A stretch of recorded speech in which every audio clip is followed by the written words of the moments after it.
Nunca imaginé que una phrase de cinco palabras pudiera era fracturar una cosa entera.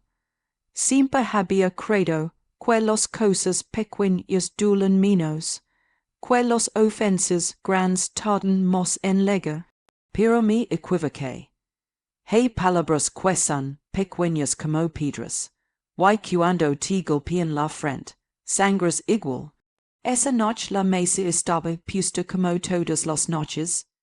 Plato hondo, cuchara, el pan cortado en trozos regulares, la televisión con volumen bajo mostrando un programa de decoración que nadie miraba.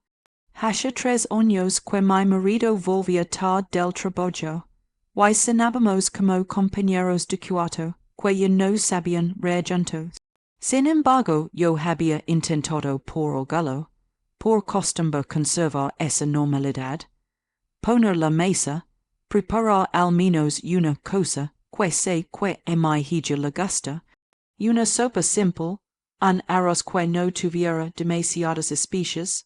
Pensé que el calor de la comida haría menos frío al resto. Mi hija se sentó con la misma impaciencia de siempre, clavando el celular en la mano, como si fuera un amuleto. Tiene 16 años, mirada intensa, lengua rápida, un orgullo que me recuerda a mí cuando era joven y creía que el planeta me debía cosas. Esa noche traía una chaqueta grande, como si quisiera esconder algo más que los hombros. Hablábamos de nimiedades, del examen de historia, de la casa de la vecina, que había arreglado el jardín, de quien había escrito un comentario absurdo en redes. Yo trataba de mantener la plática ligera, porque la tensión en la cosa se había vuelto un invitado permanente. Fue entonces cuando lo dijo. No fue una broma, no fue una risa entre hermanos, fue una réplica cortante al bord de la crueldad. Y mi mamá Huel a poco de pero dijo, en voz alta, mirando a su padre buscando aprobación. Hubo un silencio que se comió la sopa. Mi corazón se encogió como una mano apretando una flor. Por un segundo no supe si había entendido. La garganta se me llenó de saliva amarga, un calor que no era de la sopa. Era el calor de la sangre subiendo, el comienzo de la vergüenza. No la miré, no hablé. Levanté la cuchara como si obedeciera un automatismo, y me fui levantando de la mesa. No fui cap as de decir lo que me ardía por dentro. Y entonces hice algo que hoy todavía veo como un reflejo de la vergüenza y la furia mezcladas. Les dije que se calaran, que se cuidaran, y señalé la puerta con un gesto seco. Es el de mi cosa dije, sin pensar en el tono, sin recordar que esa voz mía podía ser más cruel de lo que pretendía ser. Mi hija me miró con esos ojos que yo misma tuve alguna vez, mezcla de sorpresa y una dignidad que creí tener. No supo replicar. Se levantó, recogió su mochila como quien recoge su último engaño, y se fue sin lograr. La puerta se cerró con un golpe que percha el fin de todo. Mi marido, que este momento había mirado la pantalla de la televisión y sorbido la sopa, ni siquiera se levantó. Su silencio fue más acusador que cualquier palabra. La casa quedó en silencio, la mesa solitaria, la sopa enfriándose. Me lavé las manos a la cara y noté el sabor metálico de las lágrimas. ¿Qué había hecho? ¿Qué había dicho ella que justificara arrancarla de nuestras vidas como si fuera una mala planta? Me repetí a mí misma que no debía haber gritado, que podría haber hablado, quella expulsión no arregloba nada. Pero la vergüenza ardua manda, camine al salón, él me seguía con un paso lento, como si cada movimiento costara. No dijo nada, le miré el rostro porque necesitaba ver a alguien que no estuviera desmoronado por dentro como yo. Su expresión era de fastidio, no de sorpresa. ¿Why hizo mi clavo otra vez? ¿Cuánto tiempo llevaba sintiéndose así? ¿Cuánto tiempo llevaba él permission? Why alimentando burlas que yo no escuchaba o que no quise escuchar? Me senté en el sofá, why la cosa pareció concentrarse en es único punto de la sola. Debía recomponerme. Fui a la cocina, recogí el plato que había dejado, lo lavé con movimientos mecánicos. El agua corría y yo miraba mis manos tiñéndose del vapor como si fueran otras. Fue cuando decidí abrir la mochila de mi hija. No sé por qué. Tal vez buscaba sus odios o algún debullo, o tal vez una excusa para perder el hilo de la culpa. Abrí lentamente y lo que encontré fue un pequeño papel arrugado, doblado con prisas. Si me cuido pegado un golpe seco en el pecho. El papel tenía una letra que reconoce, y sin cara la letra de mi marido. Era una nota corta, escrita con la pecha de quien emite ordines y espera obediencia. Solo decía, hazla decir eso le dará vergüenza, será divertido, si la palabra vergüenza. Era una frase sin adornos, sin remordimiento. Mi estómago se hundió, la rabia me subió como un fuego seco. Podía haber tirado la nota, negarlo todo, fingir que la había malinterpretado. Pero la verdad no necesita testigos para confirmarse. Se siente en las venas. Me sentí traicionada por el hombre que compasa mi cama, mi mesa, mis silencios. Pero también sentí algo más. Comprensión hacia la niña expulsada, que no era maldad gratuita sino eco de algo, que la habían enseñado a repetir. De pronto la escena de años atrás comenzó a violar mi memoria. Pequeñas risas en voz baja, comentarios a mis espaldas sobre como yo me estaba descuidando, miradas que yo había atribuido a mi imaginación, todo encajaba en un patrón que dolía reconocer. Había sido objeto de cuchillos y jugos crueles, mientras yo intentaba mantener la dignidad en la cosa. No pude, sin embargo, quedarme en el rincón de la culpabilidad. Mi primera reacción fue de furia, la segunda de un vértigo que me impulsó a salir por la puerta. Quería encontrarla, no quería que se fuera sola a la noche con esa burla clavada en la garganta. Tomé un abriguito y salí a la calle, con la nota en el bolsillo como una herida humilde. La ciudad olía a lluvia y a gasolina. Caminé por los calles esperando encontrar su figura encorvada contra un banco, una cafetería, cualquier sombra que pudiera contenerla. Pensé en la mala, pero la idea de mi voz reclamándole me parecía ahora otro golpe. La curia lejos y sin embargo no soportaba verla sola. Mi teléfono vibró. Era un mensaje sin remitente. ¿A dónde fue? No era mi hija. Era mi marido. Me detuve. Miré la pantalla, el mensaje frío. Sabía él lo que había escrito. Si daba cuenta de la monstruosidad que había desatado. No tuve tiempo de pensar. Una llamada entró. Era un número desconocido que sonó, una sola vez y se cortó. Mi corazón dio un brinco. Esa noche, en los pocos cuadros que caminé, los pasos me parecían de otra persona. No le encontré. Al volver a casa, las luces apagadas, las galetas en la mesa intactas, todo parecía la misma vida de siempre, pero ya no lo era. La nota, en mi bolsillo sudoba, mi propia culpa. Me senté en la escalera de entrada, con los monos todavía frías, y supe que la palabra verdad había cambiado de dueño. Ya no sabía a qué se refería mi hija, pero estaba a punto de descubrir que en nuestra casa había verdades que mordían. Al cerrar la puerta detrás de mí, escuché en la televisión, desde el salón, la voz baja de mi marido. No quería que lo supiera todavía. Y por primera vez en mucho tiempo, no supe a qué se refería.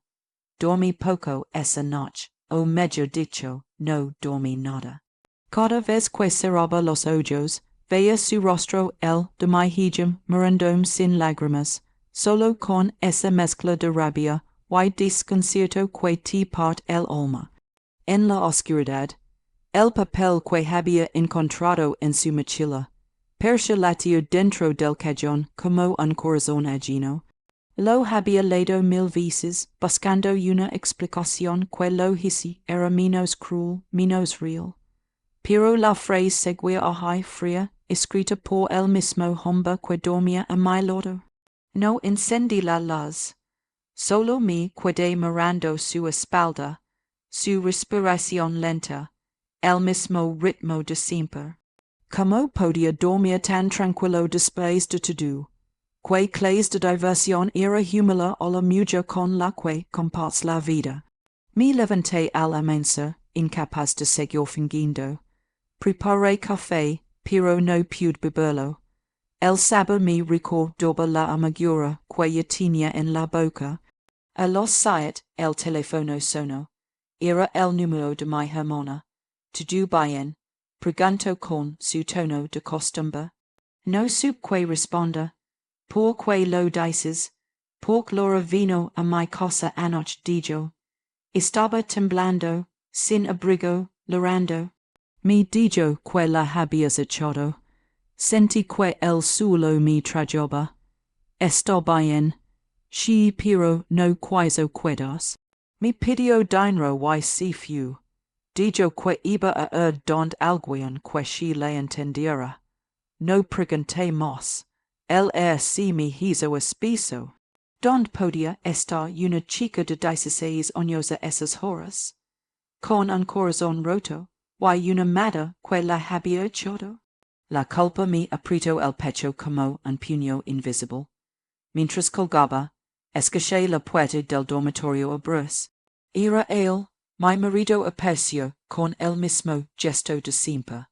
El pijama arrugado, el cabello desordenado. Me miró como si nada hubiera pasado.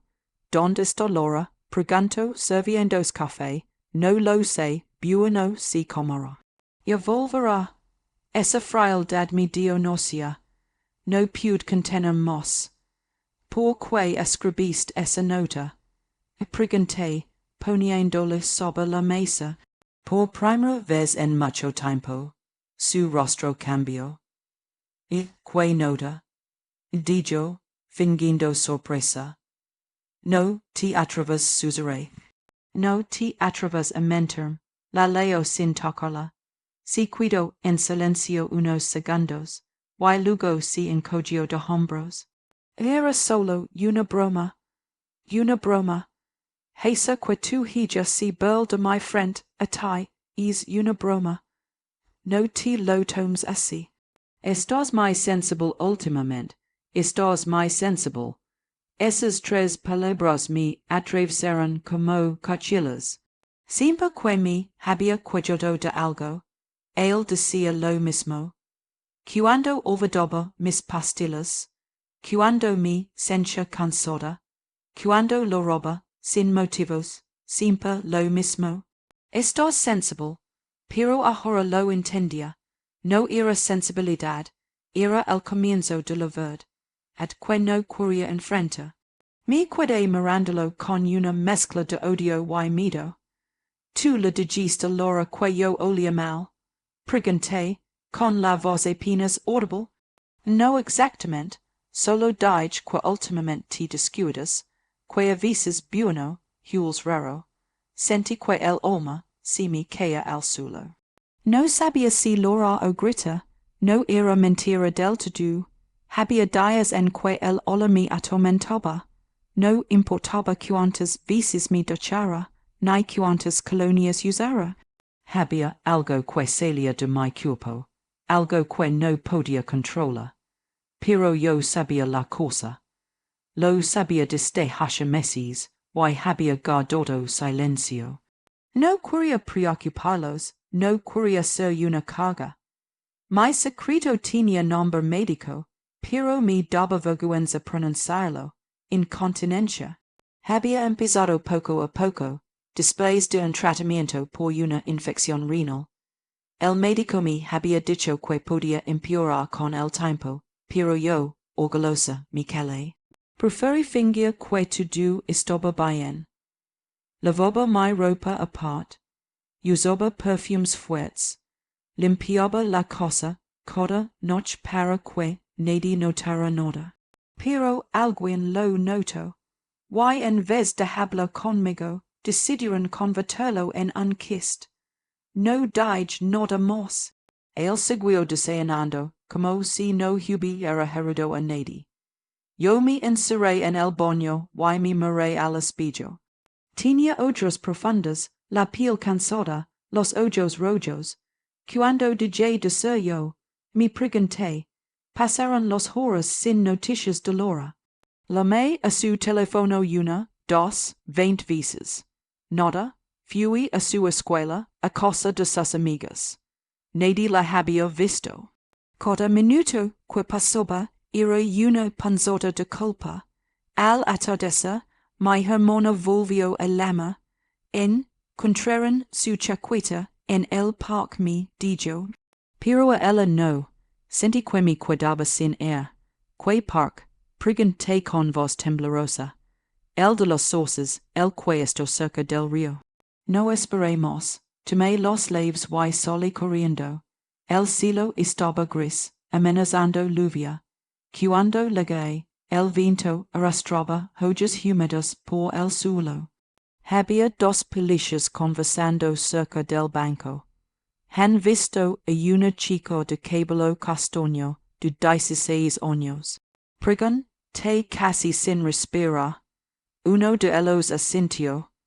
La vimos hace una hora.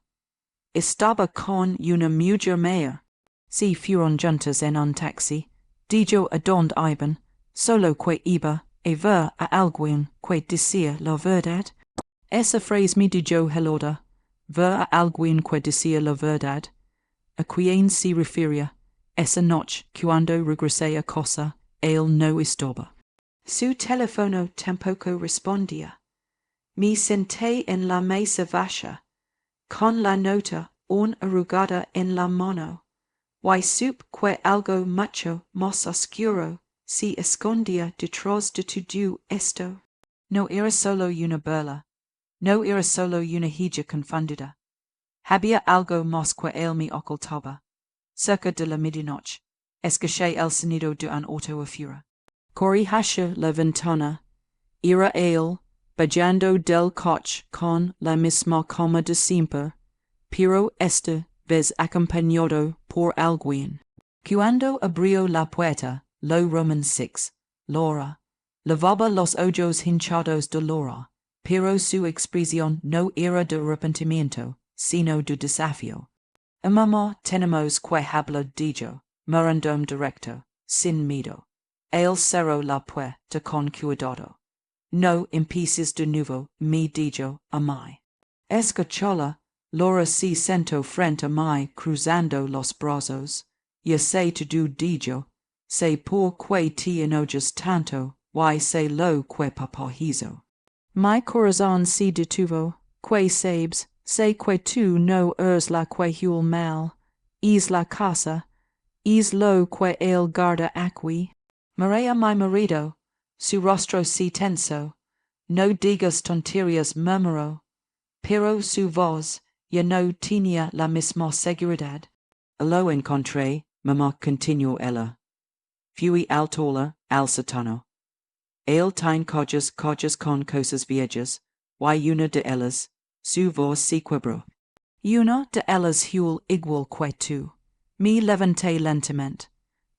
Que cosas, ropa de mucho, no tuya, el silencio, fu tan denso que escuché mi propio corazón golpea las costillas.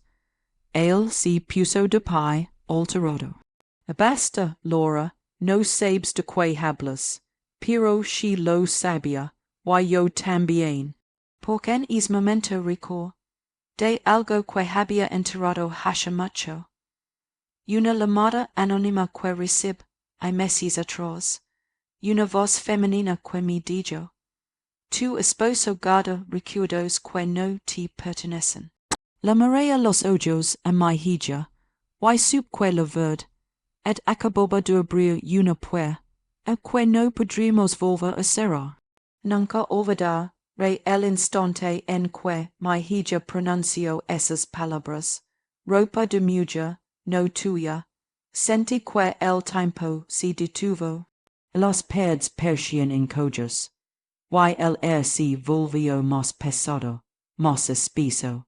Laura me miraba como si me estuviera entregando una bomba entre las manos, algo que podría destruirlo todo o salvarnos a los dos. Mi marido no quiero decir su nombre todavía. No sé si lo merece. Trato de recuperar el control de la escena. Dio un paso hacia ella, con esa voz calculadamente tranquila, que siempre usaba para dominar las conversaciones. Basta, Laura, has malinterpretado todo. No, respondió ella firme. Sé lo que Romans 6. Y sé que hul igual que mamá pork, tú lo recibas con su perfume. La palabra perfume me golpeó en el pecho. Es frasco pequeño de cristal rosa, que había desaparecido semanas atrás, el mismo que yo usaba para cubrir el olor que tanto me avergonzaba. ¿Qué haces tú en el sótano? Preguntó él, intentando retomar el poder. Buscando, dijo ella. Porque sabía que estabas escondiendo algo. Él la miró con una mezcla de furia y miedo. Esa fue la primera vez que Roman 6 miró en sus ojos, y hizo me bastó para entender que no eran imaginaciones. Que algo realmente estaba mal. No que siguió discusión. Fui hacia la cocina y tomé la linterna. Sin decir palabra, me dirigí al pasillo que llevaba al sótano. Laura me siguió en silencio, y detrás de nosotros, los pasos pesados de él. Cada escalón sonaba como un recuerdo roto. La puerta del sótano tenía una cerradura vieja oxidada. Él lavaba la lave en el lavero del coche, pero esa noche, por algún motivo, estaba abierta. El aire aliabajo era húmedo y denso. Había collas apiladas, herramientas viejas, y es olor que tantas veces creí que provenía de mí misma. Ahora entendía que no todo venía de mí. No hay nada a que dijo él, desde atrás, con voz temblorosa. Pero Laura ya estaba abriendo una de las collas.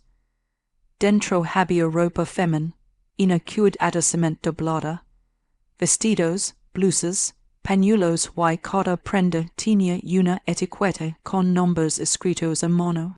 Rosa, Beatriz, Marina, ninguno era el mío. Mi estómago se revolvió. ¿Qué es esto? Pregunté, sin poder contener el temblor. Él se quedó calado. Laura lo miró desafiante. Díselo le exigió. Dile lo que haces. No es lo que balbuceó. Son recuerdos de personas que ayudé, personas que ayudaste, repetí, con la voz quebrada. Y por que guardas su ropa. Por que hula mí. Él se llevó las manos al rostro, como si quisiera borras. Porque tú no entiendes. Ellas me recordaban a ti. Sentí un escalofrío.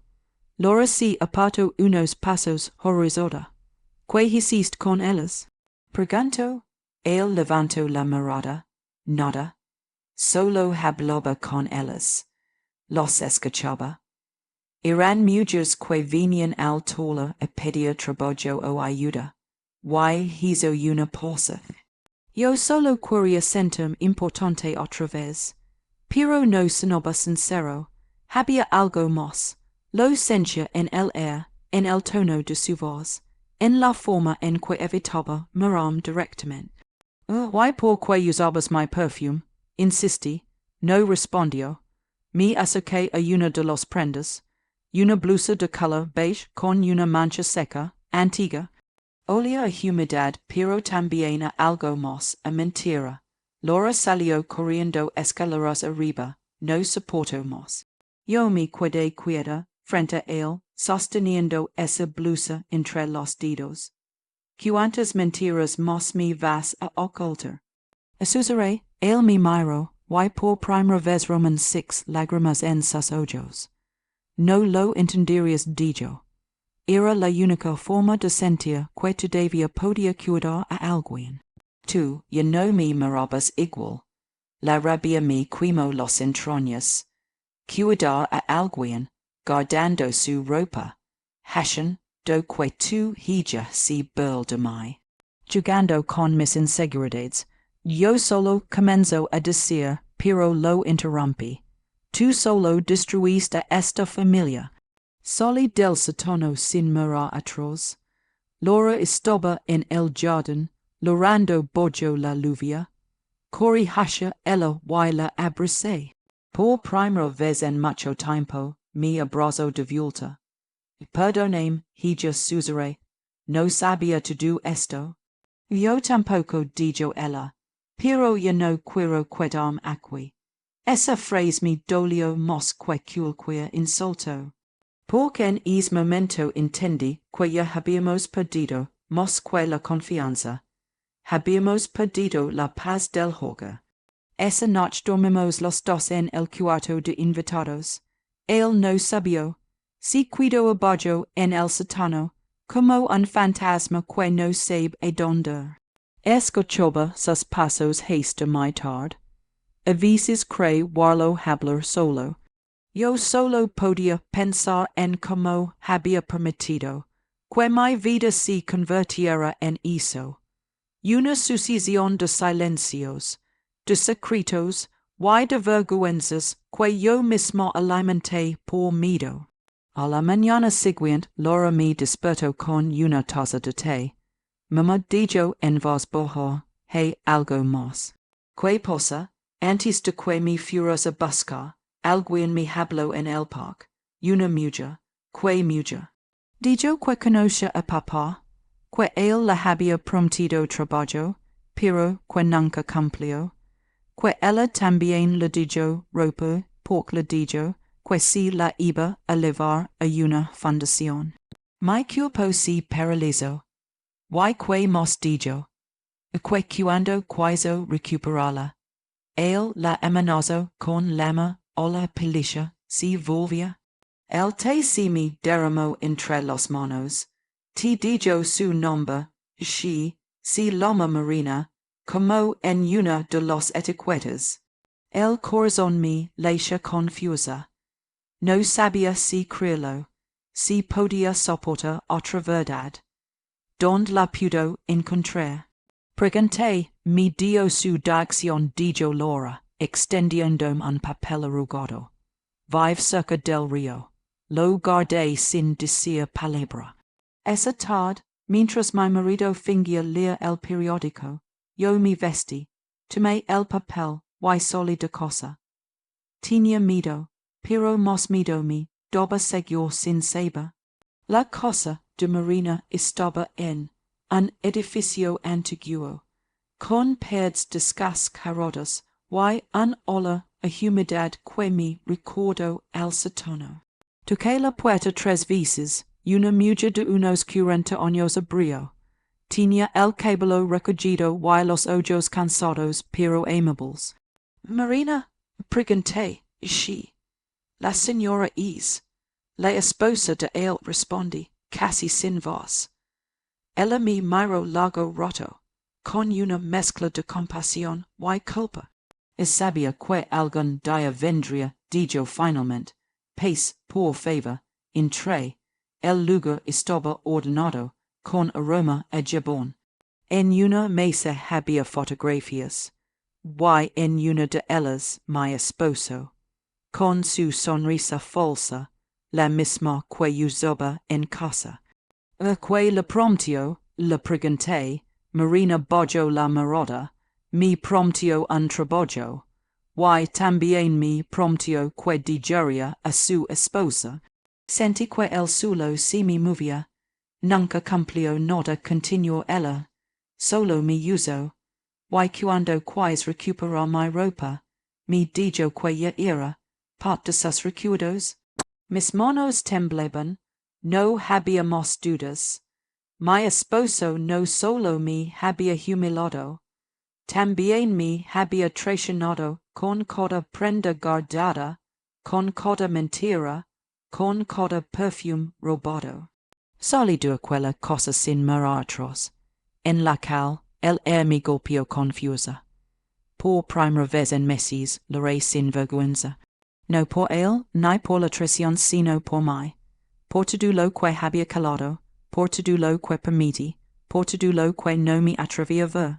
Esa noche regresé a casa con una decisión tomada. No sabía cómo ni cuándo, pero sabía que el silencio tenía que terminar. Y lo haría yo. Volví a casa cuando ya caía la noche. El cielo estaba cubierto de nubes negras, y el viento agitaba las cortinas del porche como si la cosa también temblara. Cada paso que daba hacia la puerta era una cuenta regresiva. Sabía que cuando cruzara el umbral, ya nada volvería a ser igual. Laura estaba en la sala esperándome, se levantó en cuanto me vaya, fuiste a verla, preguntó, asentí. Así fui, y ahora lo sé todo. Su rostro cambió, no preguntó más, nos abrazamos, y pude sentir su corazón acelerado contra el mío. Ella también tenía miedo, pero esta vez no era miedo a mí, era miedo a lo que iba a pasar. Mi marido estaba en el comedor, sentado en la misma silla de siempre, con la televisión encendida y una copa de vino en la mano, percha tranquilo, como si nada hubiera ocurrido. Pero cuando me vaya a entrar, su gesto se endureció. Sabía, que yo sabía. Tenemos que hablar, dije con calma, dejando mi bolso sobre la mesa. ¿Otra vez? Respondió con esa ironía cansada. Ya hemos hablado demasiado. No, esta vez vas a escuchar. Caminé hacia él despacio, con la serenidad que solo do la rabia cuando dejó de ser ruido. Saqué del bolso la fotografía que había visto en casa de Marina, y la puse frente a él. ¿La recuerdas? Pregunté, su mano se tensó. No sé quién es, no mientas más, la conoces, la engañaste, y la usaste como me usaste a mí. Su rostro perdió el color. Ella hizo fuges tiempo. No significa nada. Nada. Mi voz tembló, pero no de miedo. Llenar collas con la ropa de mujeres a los que menches no significa nada. Hacer que tú, hija humil a su madre delante de ti, tampoco significa nada. El silencio se volvió insoportable. Solo se escuchaba el tic-tac del reloj de la cocina, como si midiera el ritmo de nuestra desgracia. No era ese murmuro. Yo no quería Herod. Entonces, ¿qué querías? Tener un museo de tus mentiras. Una cocción de recuerdos que te hiciera sentir poderoso mientras nosotros nos desmoronábamos. El bojo la maroda. Por primera vez, su voz sonó quebrada. No lo hais por maldad. Lo hais por mi censura invisible. Tú ya no me mirabas igual. Me evitabas, te encerrabas en ti misma. Yo solo quería volver a sentirme alguien. Su excusa me atravesó como un cuchillo. pero no pork, no tuviera part de verdad, sino pork también hablaba de mí. Yo también lo había evitado. Yo también me había escondido detrás de mi vergüenza, de mi enfermedad, de mi silencio. Why esa fue tu solución, la dije con amargura. Hesa doño para no sentir solo, si cuido calado. Su respiración era un vaivén nervioso. Yo lo miré con una mezcla de furia y tristeza. Y entonces de pronto, sin poder contener más grité, yo también me sentí invisible. Y tú lo hiciste peor, las palabras salieron de mis entrañas. Laura apareció en la puerta del comedor, pero no intervino. Se quedó observando, con los ojos brillantes. Tú no sabes lo que es vivir con vergüenza, continué, llorando. Con miedo de que tus propios hijos se burlen de ti, de que tu marido te mire con asco. No sabes lo que es olía e enfermedad, a algo que no puedes controlar. Yo intento decir algo, pero lo interrumpí. Yo me calé para approachar a todos. Mis manos temblaban. Sentía que, por primera vez, hablaba en voz alta, después de años de silencio. ¿Sabes por qué nunca te conté lo de mi problema médico?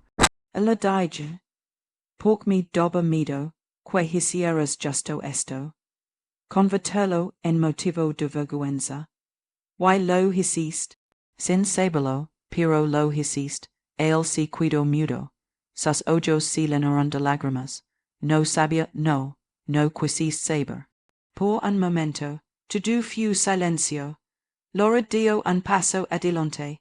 Papá, mamá, ya basta, dijo, con voz temblorosa. Yo también tengo culpa. Nos lloramos hacia ella.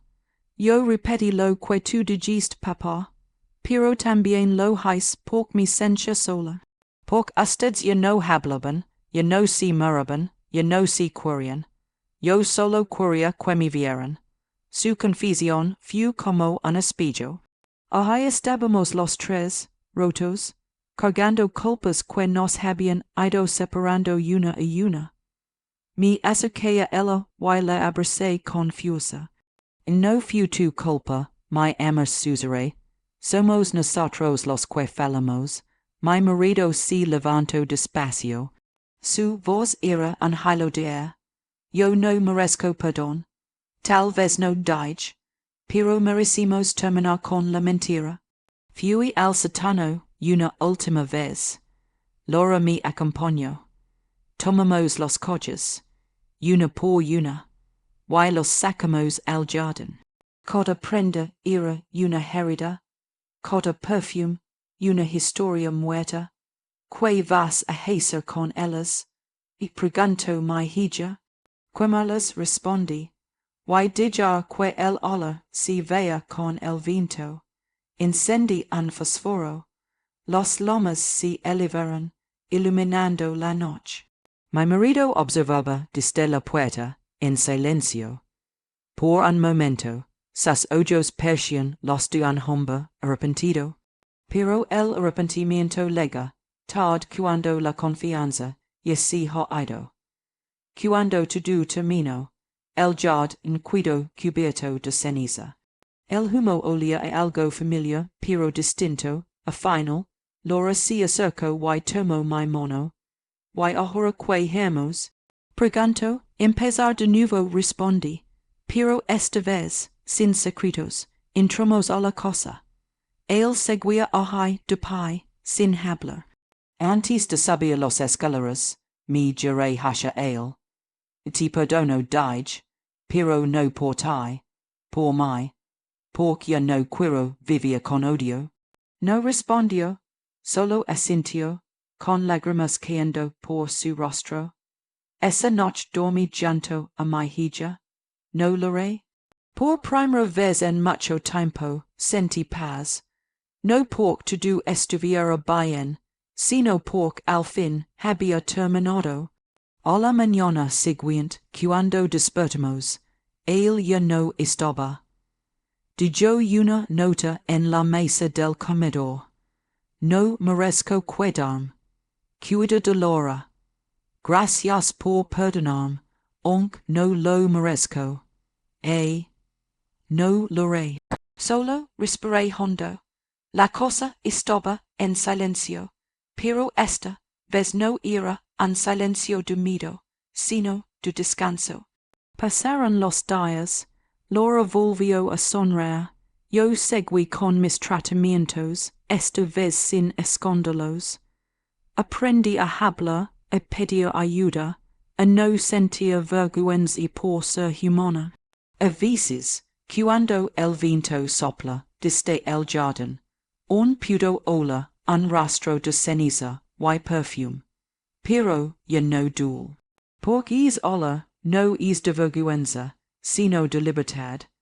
Han pasado 3 años desde aquella noche. A veces cuando miro por la ventana, y veo como que la lluvia sobre el jardín, recuerdo el fuego que encendí aquel día.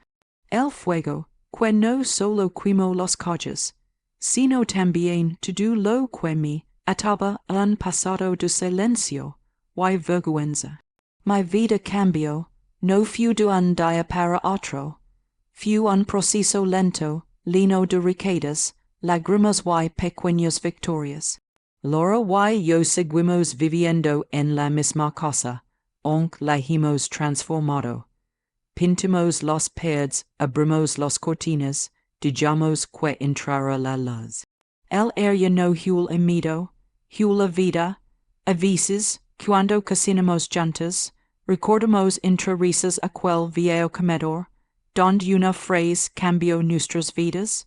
Mi mamá huele a pis, dijo mi hija una vez sin imaginar que estaba repitiendo. Do una cadena de dolor. Hoy ella me abraza y me dice, mamá, hueles a hogar. Esa simple frase cura más que cualquier medicina. Mi enfermedad sigue conmigo. No desapareció, pero aprendí a convivir con ella. Ya no la escondo. Voy al médico, tomo mis medicamentos, y cuando el olor a pez, en lugar de llorar, sonrío con serenidad. Porque es olor que antes me avergonzaba, me recuerda que sigo viva. A veces la vida tiene formas crueles de enseñarnos amor propio. A mí me lo enseña, yo a través del dolor, de la traición y de una hija que se convirtió en mi razón para levantarme. De mi marido no supe nada durante un tiempo. Al principio lo odié por sin decir adiós, por dejar una nota en lugar de una disculpa. Pero con el tiempo entendí que su ausencia fue su manera de hacerme libre. No porque quisiera castigarme, sino porque entendió que ya no podía ser parte de mi historia.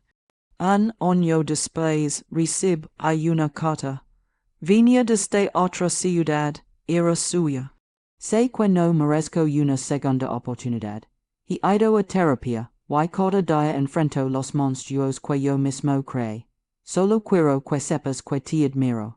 Tu silencio era más fuerte que mis gritos. Perdón me enseñó a ver el dolor sin yo. Gracias por haberme amado cuando yo no lo merecía. Espero que algún día puedas recordarme sin rencor. No respondí. Solo guardé la carta en una caja nueva, una que no tiene olor a pasado, sino a lección. Y la guardé no por nostalgia, sino para record a lo lejos que llegué. Laura creció, hoy estudia psicología. Dice que quiere ayudar a familias que, como la nuestra, se romperán por no saber hablar.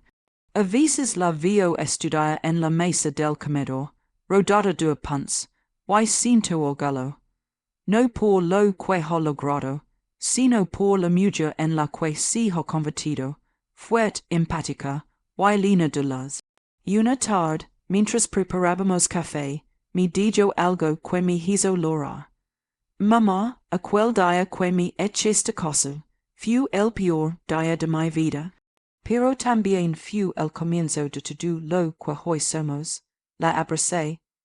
Y en ese abrazo comprendí que el dolor, cuando se enfrenta con amor, se transforma.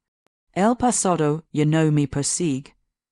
A veces lo visito, sí, pero solo para agradecer por haberme hecho quien soy. Aprendí que la verdad no destruye, libera, que el perdón no siempre significa reconciliarse, sino solta el peso de lo que no se puede cambiar. He aprendido a curarme, a cuidar de mi sin pedir permiso, a entender que mi valor no depende de la perfección, sino de mi capacidad de seguir adelante. Hace poco, una vecina nueva me preguntó si vivía sola.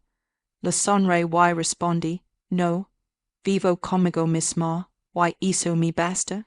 Por las noches me gusta salir al jardín, donde antes ardieron los collas. Ahora allí crecen flores. Las planté con mis propias manos, mezclando la tierra con la ceniza del pasado. Entre ellas hay una que siempre flores primero, una flor blanca que huele limpio a comienzo a perdón. A veces cierro los ojos y escucho la voz de mi hija riendo dentro de la casa. Y pienso que todo lo que perdí mi llevo a ganar lo más importante, la paz. Mi historia no es de venganza, es una historia de redención, de una mujer que fue humillada, pero no derrotada, de una madre que fue malinterpretada, pero que aprendió a perdonarse. La vida me quitó mucho, sí, pero me dio algo mejor, la oportunidad de comenzar de nuevo. Y si algo quiero que quien escuche mi historia recuerde, es esto. La verdad puede doler, pero el silencio mata. Y cuando eliges decir la verdad, aunque tiemble la voz, el alma se vuelve libre. A veces los heridos no se cierran porque seguimos escondiéndolas. El día que los mostramos al sol, dejan de oler a miedo. Y comienzan a oler a vida. No cals por miedo a perder a alguien. Si tienes que esconder quien eres, lo que sientes o lo que sufres, esa persona no te ama, te controla. La verdad duele, sí, pero el silencio destruye. El perdón no borra el pasado, pero abre el camino para un futuro donde ya no duele recordarlo. Yo fui expulsada por decir la verdad, y gracias a eso encontré la libertad de ser yo misma.